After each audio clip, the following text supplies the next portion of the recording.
Close of play in the second day here in Dubai, and another eventful day that saw Scotland start brightly, taking early wickets and bowling Afghanistan out for 171, including 3 wickets apiece for Matthew Parker and Majid Haq. Scotland made the breakthrough on day 2 in the 8th over, Simon Smith taking a smart catch off the bowling of Majid Haq to dismiss Mirwaz Ashraf. Karim Sadiq mistimed a pull shot and went LBW to Berrington, and Scotland piled on the pressure. The Afghans were lucky to survive a number of strong LBW appeals. Richie Berrington took his second wicket as Shazad pulled straight to Matthew Parker at mid-wicket, and Staniskai slashed outside off stump to give Majid Haq his second wicket of the day, Ross Lyons taking the catch at point.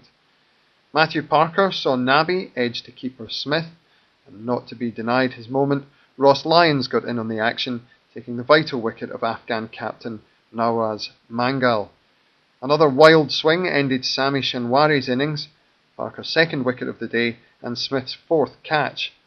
Hamid Hassan was caught by McCallum off Ross Lyons before Shapur Zadran was bowled by the impressive Haq, leaving Afghanistan all out for 171. But the good form of the ball didn't extend to the bat, and a flurry of mid-order wickets fell, precipitated by the running out of stand-in captain Kyle Kurtzer.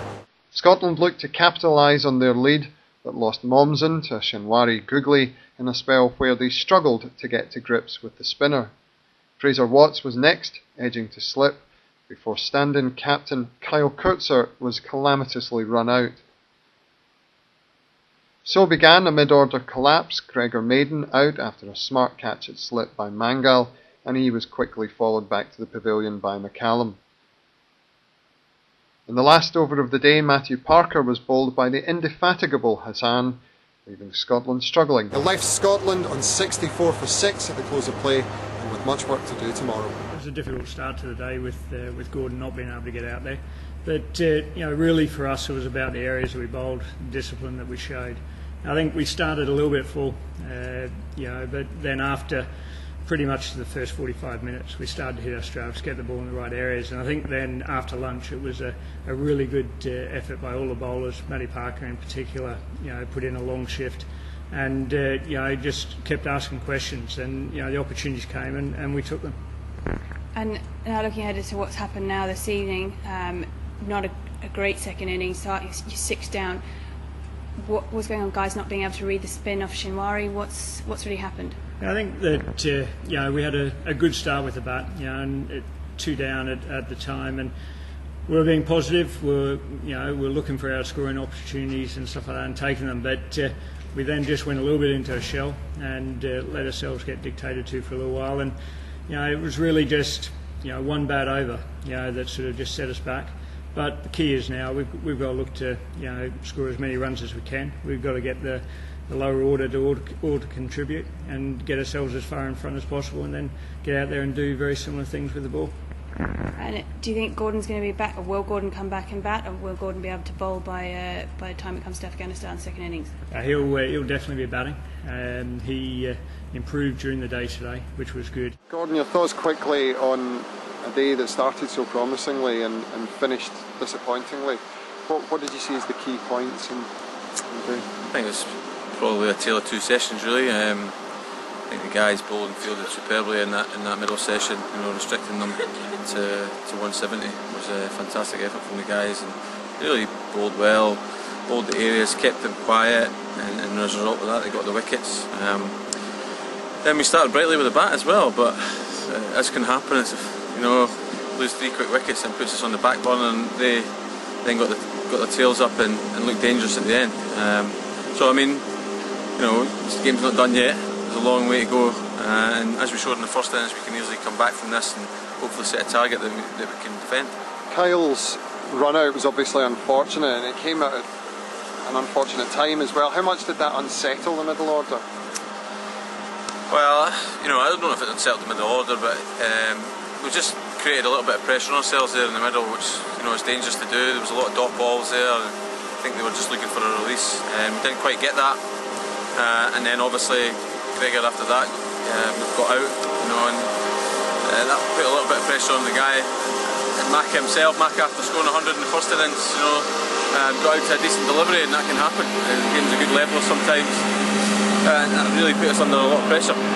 As you say though, there is still a long way to go. It's 3 days potentially still to go, and you know there is some batting left in the team. Simon Smith's performance in the first innings is obviously going to be encouraging for you. You know, how far do you think you can push the lead tomorrow when we resume play? Well, we've still got one of our top batters out there as well. Don't forget, we've got Richie Berrington there, who's been phenomenal for us all year. You know, I've always said that this team's got a lot of character, and we do bat all the way down, and we look at the chipping as much as we can. Realistically, you know, anything above 200 would be a magnificent lead and give us something definitely for the bowlers to try and bowl at, because scoreboard pressure is always difficult, and we all have the runs on the board. Well, there seemed to be a lot of turn for the spinners out there, especially in the afternoon. I don't think any team's going to want to be batting last on this wicket. Yeah, well, that's the theory behind batting first, obviously, is using the 4th, 5th day of the wicket. I know tomorrow's only the 3rd day, but there was a little bit of turn out there for the guys, and you look at the pressure that Ross and Madge exerted in the first innings. You know, they got 5 wickets there between them, so we're looking for the same from them, and hopefully supported by the seamers. And finally, from your own point of view, frustrating to be watching from the sidelines today. Can you give us an update on your injury? Are we likely to see you in action over the course of tomorrow's play? Yeah, I hated today personally. You know, I just cannot stand sitting in the stand watching the game. Just got a little tear in the intercostal at the moment, but yeah, I'll be out there batting, and hopefully we're working hard to get me right for bowling as well. But I'll definitely be out there at some point.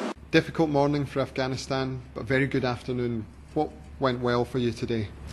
It was a good afternoon because the captain and coach to produce me to the first to get some wicket to and get back to the match, and I probably bowled in the line and we get some wickets, and now it's match to Afghanistan hand, and we are happy.